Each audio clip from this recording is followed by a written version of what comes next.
Hey, how's it going everybody? Swagkage here, and welcome to today's video. So, one of the most popular videos on my channel, and this has basically been the case since I first uploaded it, is a video I made a few years back talking about really busted, unfair Naruto jutsu. Now, personally, I don't think it's that great. I think I've gotten a lot better at making videos since then, but nonetheless, a lot of people have been asking for a sequel to it for a really long time. Now, fortunately for everybody who was a fan of the first video, Naruto has no shortage of stupid, wacky nonsense, and so it wasn't hard for me to track down 5 more jutsu that I think are absolutely ridiculous. Maybe not to the same extent as the ones I mentioned in the first video, but for one reason or another, they're all still pretty crazy.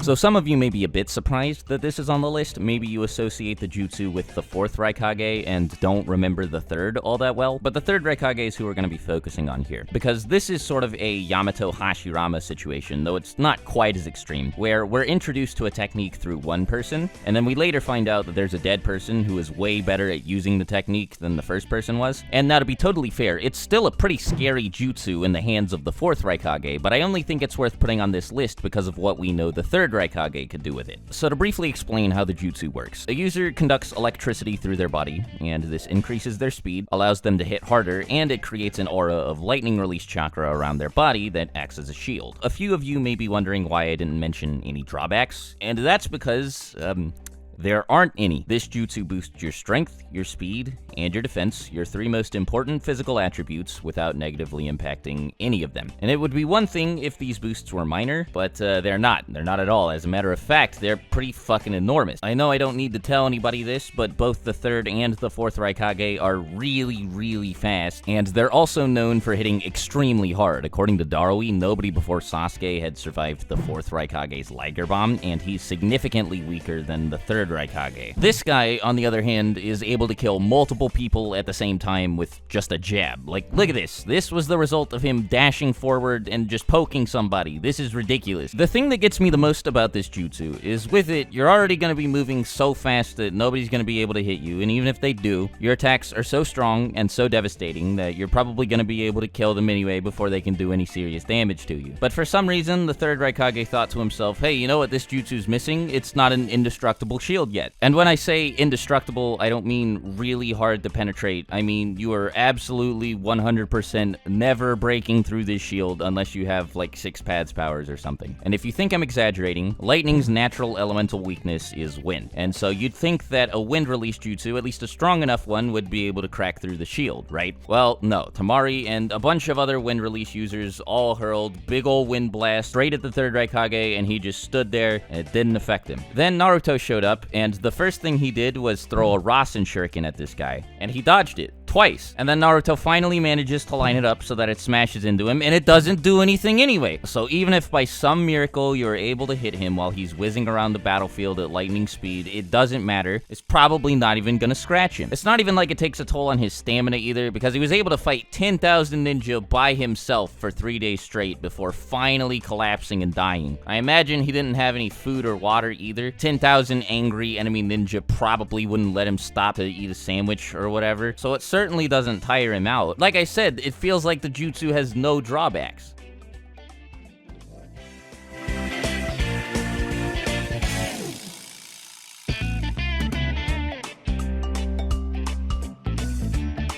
Now, I know I'm kind of cheating here like I did when I put wood release as a whole on the last list, but to be fair, we don't really see that many particle-style jutsu in the series. As a matter of fact, I think we only see 2, and both of them are basically the same thing. But anyway, my reasons for thinking it's just a little bit overboard should be pretty self-explanatory. You just shouldn't be able to fire a gigantic laser beam that can atomize anything it touches. Why Inoki ever felt like he needed to hire the Akatsuki when he could just do this, it's a bit of a mystery to me. I know we never saw it used for anything significant aside from Inoki nearly killing Sasuke with it, but that's not really his fault. He was introduced right before the war arc, so aside from, again, Sasuke, all of his opponents were regenerating zombies who got progressively more powerful. He had to fight members of the Akatsuki, former Kage, including another user of particle style, and then finally Madara Uchiha. So I think it's safe to say that the circumstances weren't exactly ideal for him to make the best use of this nature transformation, and had we been given the opportunity to see him fight regular people, he probably probably would have steamrolled them. Like, all he has to do is make this box of chakra around them, and then just like that, they cease to exist. There's no setup required or anything. It's as simple as that.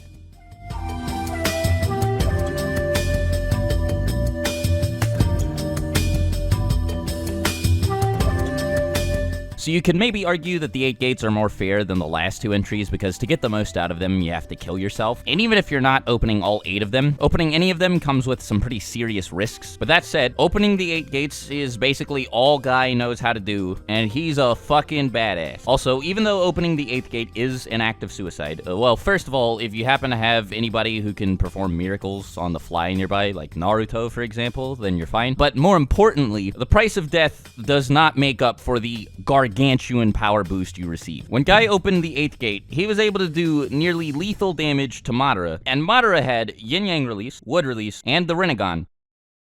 And now granted, Guy was only able to do so well against him because he had the assistance of Minato, Kakashi, and Rock Lee. But even with the help of all 3 of these people, nobody else would have been able to do nearly as well against Madara as Guy did. I mean, before him, Obito was tearing the entire allied shinobi forces apart. So the fact that Guy stood even a teensy, itsy-bitsy chance against Madara here is pretty impressive. Also, I'd like to repeat that this is the only thing Guy knows how to do. He can't do anything aside from open the 8 gates and punch and kick really hard. So if you gave the ability to open the 8 gates to anybody like Madara or Hashirama or even like Sakura or Tsunade, you'd have a pretty serious problem on your hands. If Naruto ever learned how to do it, well, then it'd be game over for anybody who tries to fight him. Could you imagine 2000 6-pad Sage Mode Kurama Avatar 8th gate open Naruto's charging straight at you? That sounds horrifying.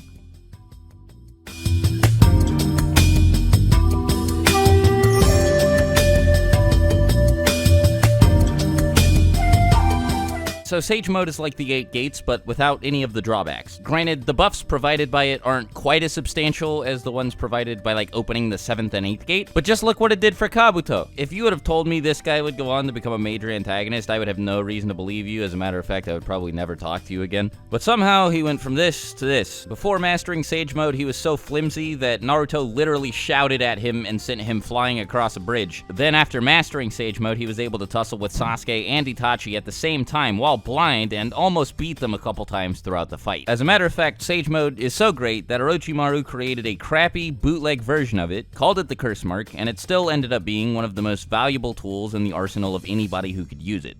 Actually, Swag, you have to leave yourself open for a really long time to enter Sage Mode because you have to gather natural energy. It's not that easy. See, Minato would like to have a word with you because he's like, oh yeah, man, no, I suck at Sage Mode. I'm just really bad at it. That's why I never use it. And then, like, he just goes. Also, in the war, when Naruto figures out that he can stack it on top of KCM, he's like, oh, sweet, let's try it out. And he doesn't have to go off in the corner and go gather natural energy or whatever. Just like Minato, he's just like, all right, that's it.